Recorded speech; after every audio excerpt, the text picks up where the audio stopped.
Você sabe, existem tantas receitas gostosas para comer nessa época de Natal que escolher muitas vezes se torna uma tarefa difícil. Então, eu tenho um parâmetro para as receitas que vão chegar na minha mesa natalina.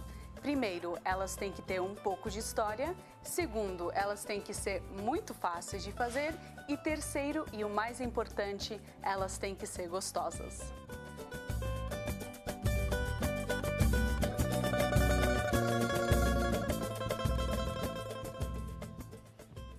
Tem algumas receitas que para mim já viraram emblemáticas do Natal e nunca podem faltar na minha mesa natalina.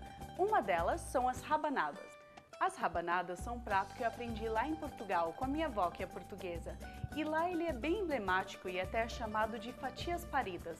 Por quê? Porque como ele é uma mistura de leite, ovos e pão, e é realmente bem forte, lá em Portugal eles tinham o costume de alimentar isso às mulheres que acabaram de ter filhos, porque eles acreditavam que dava bastante força a ela. Bem, tradições à parte, essa é uma receita perfeita para você ter na sua ceia natalina. E é bem fácil de fazer e até um custo-benefício muito bom. Você só precisa de pão velho, pode escolher qualquer um que você goste. Aqui eu tenho 2 baguetes mais fininhas. O importante é que elas sejam um pouquinho mais velhas para elas ficarem bem duras. E cortar em rodelas.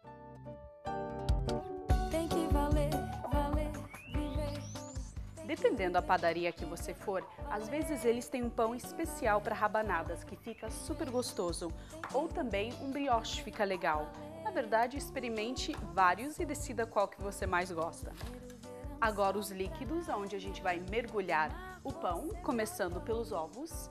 Eu prefiro sempre usar os caipiras porque o seu sabor é muito mais intenso e consequentemente a sua comida vai ficar melhor. E uma dica, sempre que você quebrar os ovos, quebre num copo à parte e assim, se algum ovo estiver estragado, você não vai estragar todo o resto da sua comida. Para essa receita eu vou usar 5 ovos. Agora dê uma boa olhada na medida que estão os seus ovos e você vai querer exatamente a mesma medida de leite.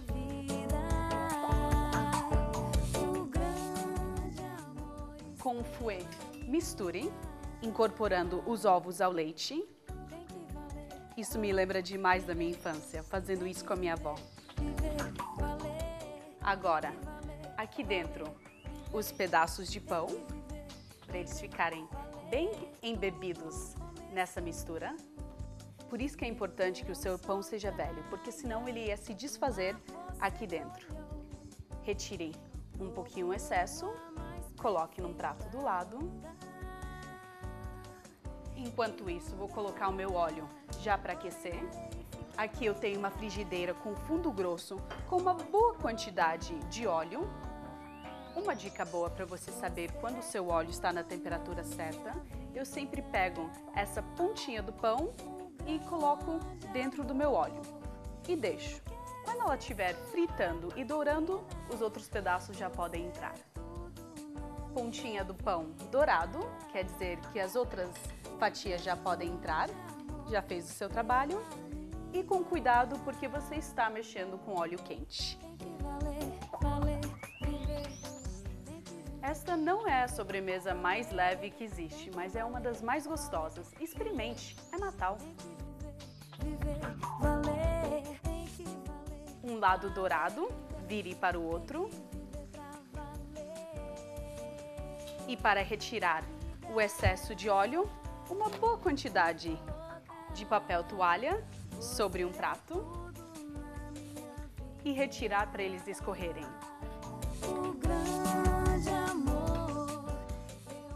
Agora é só fazer a mesma coisa até acabarem todas as suas fatias de pão.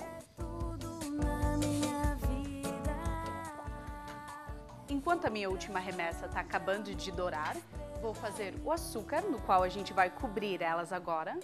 Você vai precisar uma boa quantidade de açúcar branco e bastante canela em pó. A gente quer que ele fique quase de uma cor marrom. Misturar. Olha só que lindo. Pegue agora suas fatias douradas e passe ela dos dois lados dentro do açúcar e da canela. Quando você é criança, você adora fazer isso. Qualquer boa desculpa para sujar as mãos.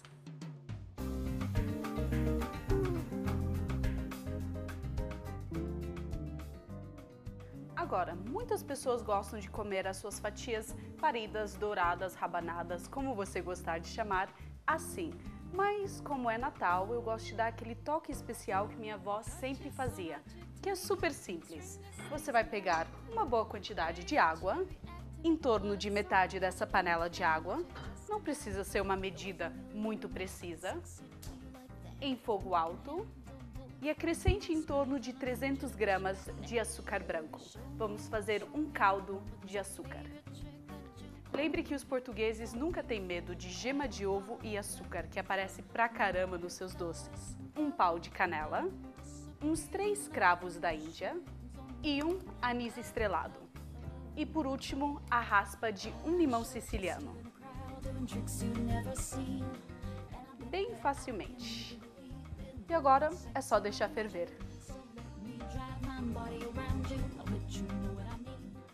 Você vai deixar o seu caldo ferver em torno de 20 a 25 minutos e você vai ver que ele vira um caramelo bem leve. Agora, desligar. Vou colocar as minhas rabanadas nessa vasilha bem bonita, onde eu quero servi-las. Coloquei por cima uma pequena decoração de canela e anis estrelado e deixei a calda arrefecer um pouquinho, senão vai estourar minha vasilha. E agora, com a ajuda de uma concha, toda a calda sobre as suas rabanadas.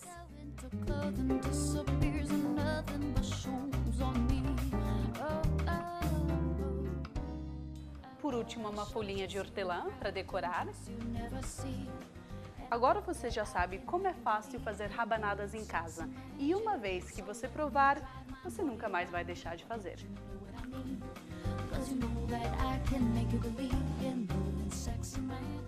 Se você perdeu alguma parte dessa receita, é só acessar o site www.amaurijunior.com.br e venha falar comigo pessoalmente através do meu Twitter. Show it just you in the crowd, doing tricks you've never seen. And I bet that I can make you believe in sexy magic. So let me drive my body around you. I bet you know what I mean. Cause you know that I can make you believe in love and sexy magic.